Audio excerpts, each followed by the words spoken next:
ये सैंडविच है। सैंडविच है।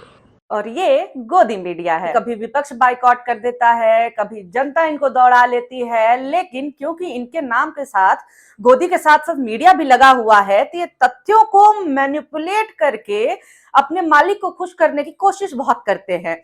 और यही कारण है कि जब कोई तथ्यों के साथ इनकी बेइज्जती करता है तो मजा बहुत आता है। अंजना और मोदी के बाद अब श्वेता सिंह शिकार बनी है फैक्ट्स की। कई लोग तो कह रहे हैं कि इतिहास में फैक्ट के साथ इससे भयंकर बेइज्जती कभी नहीं हुई है। तो आइए हम वो वीडियो देखेंगे, उस वीडियो पे बात करेंगे। पर सबसे पहले क्योंकि आप यहाँ तक आ चुके हैं तो वीडियो को लाइक जरूर कर दें और हाँ, चैनल को सब्सक्राइब भी कर दें, क्योंकि आपके सब्सक्राइब करने से मुझे बहुत मदद हो जाएगी।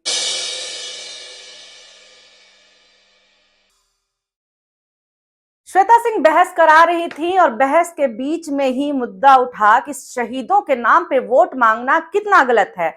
इस मामले पे विपक्ष के यानी कांग्रेस के प्रवक्ता बैठे हुए थे आलोक शर्मा। उन्होंने कहा कि प्रधानमंत्री मोदी शहादत के नाम पे वोट मांगते रहे हैं, शहीदों के नाम पे वोट मांगते रहे हैं, उन्हें चुनाव का मुद्दा बनाया है। श्वेता सिंह जो है वो नाराज हो गई और उन्होंने कहा आप एक बार वीडियो तो दिखा दीजिए, अगर वीडियो हो तो आप दिखा दीजिए। शहीदों के नाम पर आप वोट नहीं मांग सकते हैं, पर आप अपनी नीतियों के नाम पर बिल्कुल नहीं मांग सकते। वोट मांगकर आप तब तक वो वीडियो निकालिए जहां पर बोल रहे हो कि इतने शहीद हो गए और मुझे वोट दो। ये चीज आप नहीं कर सकते ऐसे। हालांकि पूरी दुनिया को पता है कि पुलवामा का इस्तेमाल किस तरह से चुनाव के लिए हुआ था। सत्यपाल मलिक का भी इस पे इंटरव्यू आया था। किसी भी गोदी मीडिया के चैनल ने उस इंटरव्यू को लेकर के या फिर सत्यपाल मलिक से बात भी नहीं करने की कोशिश की, लेकिन टीवी पे बैठ के पत्रकार होकर इतना बड़ा दावा कि वीडियो तो दिखा दीजिए। फिर क्या था, आलोक शर्मा ने भाषण का वीडियो निकाला और लाइव टीवी पे उसे सुना दिया। श्वेता जी, आपके सामने जो कैमरा पर्सन है उनको कहें वो थोड़ा क्लोजअप लें उसका।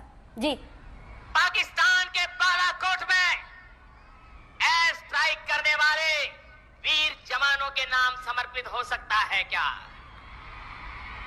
मैं मेरे फर्स्ट टाइम वोटर से कहना चाहता हूं कि आपका पहला वोट वही है। तो बालाकोट, मैंने कहा बालाकोट, आप कह रहे हैं कि नहीं शहीद जो हुए उनके नाम पे आप पुलवामा में वीर शहीद सुनिए, हुए, पुलवामा में उन वीर शहीदों के नाम आपका वोट समर्पित हो सकता है क्या? और मजे की बात ये देखिए कि हर बात पे जवाब देने वाली बात बीच में काट करके लोगों को चुनौती देने वाली की वीडियो दिखा दीजिए। श्वेता सिंह कुछ नहीं बोल पाई, शांति से चुपचाप बैठी रहती हैं, मुस्कुराती रहती हैं। दंगल नाम के कार्यक्रम करने वाले लोग भीगी बिल्ली बन करके बैठे रह जाते हैं। ये तो सबको पता है कि अपने मालिक के प्रति वफादारी के चलते ये लोग तथ्यों का उलटफेर कर देते हैं, तोड़ मरोड़ कर देते हैं। लेकिन आप ये देखिए कि ये नेशनल चैनल पे बैठ करके ज्ञान देते हैं और इन्हें खुद ही नहीं याद है कि कब कब चुनावों में शहादत को मुद्दा बनाया गया है। द वायर और क्विंट जैसे संस्थानों ने बकायदा इस पे रिपोर्ट की कि जो शहीदों के परिजन हैं वो क्या सोचते हैं।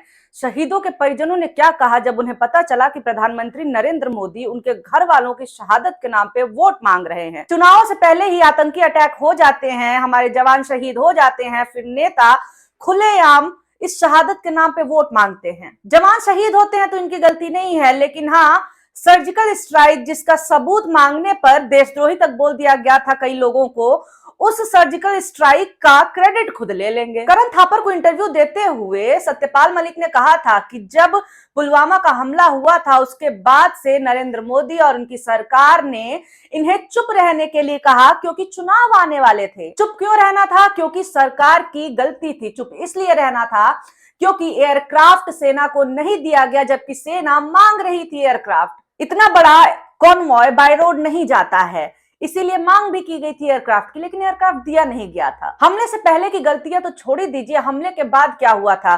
प्रधानमंत्री Narendra Modi man versus wild shoot कर रहे थे। उन्हें हमले की जानकारी हुई लेकिन उन्होंने शूटिंग नहीं रोकी। प्रधानमंत्री बाकायदा तसल्ली के साथ शूटिंग खत्म करके आते हैं, शहीदों को नमन करते हैं, उसके बाद से चुनावी दौरों पे निकल जाते हैं।